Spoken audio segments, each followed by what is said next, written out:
Tehisintellekt saab olla kasulik ettevõtetele väga paljudes erinevates valdkondades. Siin on kaks näidisprojekte, kus meie oleme tehisintellekti rakendanud.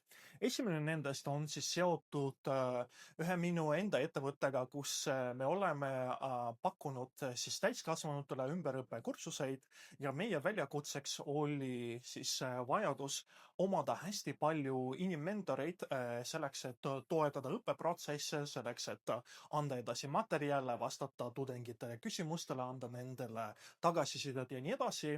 Ja see oluliselt piiras seda, kui palju siis ettevõte ja platvorm oli võimeline kasvama. Et mida siis me oleme seal teinud, me oleme rakendanud tehisintellekti AI avataride näol. AI avatarid on siis arvuti poolt genereeritud sellised tegelased, mis näevad välja nagu inimesed, mis räägivad inimhäälega, aga sisuliselt annavad edasi meie poolt ette antud materjale.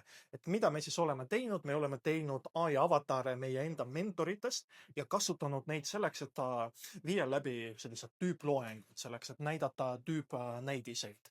Ja siis kasutasime ka vestluspõhiseid assistente, et vastata meie enda tudengitele tüüpküsimustele.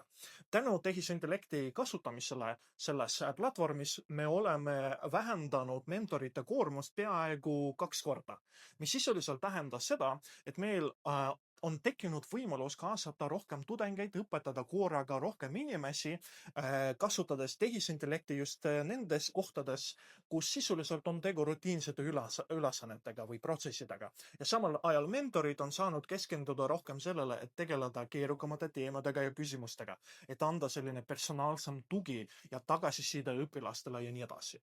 Nüüd teine näidisprojekt on olnud seotud ühe India suure poeketiga. Selle poeketi mure on olnud seotud värbamisega, ehk nendel on hästi palju erinevaid müügiesindusi, kuhu nad pidevalt värbavad endale müügikonsultante.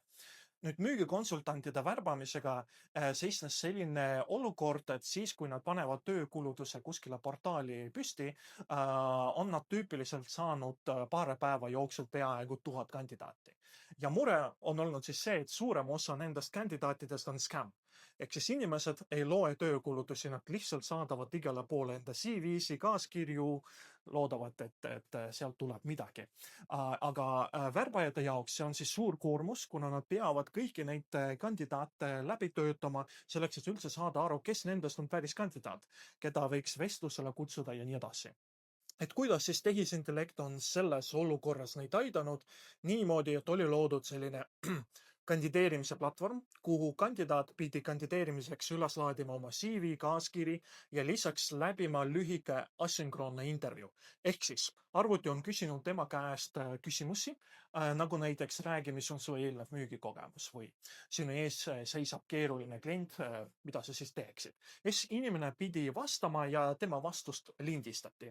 Ja siis hiljem tehisintellekti kasutati selleks, et analüüsida inimese poolt üles laetud CV, kaaskiri ja vastused nende küsimustele ja sellest moodustada selline esialgne hinnang, kui hästi selle inimese oskused, teadmised klapivad töökulutuses oleva kirjeldusega.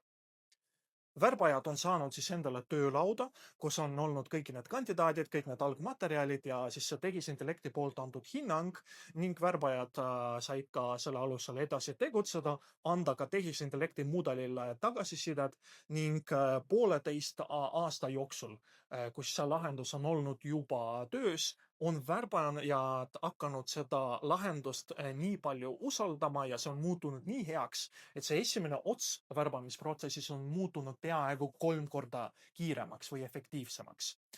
Ja mis on olnud üllatav, on ka see, et mitte ainult värbajate kogemus kasvas, vaid ka kandidaatide kogemus kasvas tänu sellele, et tehisintellekti sai kasutada, et genereerida igale kandidaadile personaliseeritud tagasiside, ehk näiteks kui ta ei sobi sinna positsioonile, siis miks, mida ta võiks edasi teha, mis oskusi ta võiks arendada ja nii edasi. Ehk need on olnud siis sellist 2 väga praktilist näidist, kus tehisintellekti kasutamine tasus ennast ära ja kus protsessi efektiivsus on kasvanud olulisel moel tänu sellele, et tehisintellekti rakendati just nendesse kohtadesse, kus ta päriselt on võimeline väärtust looma.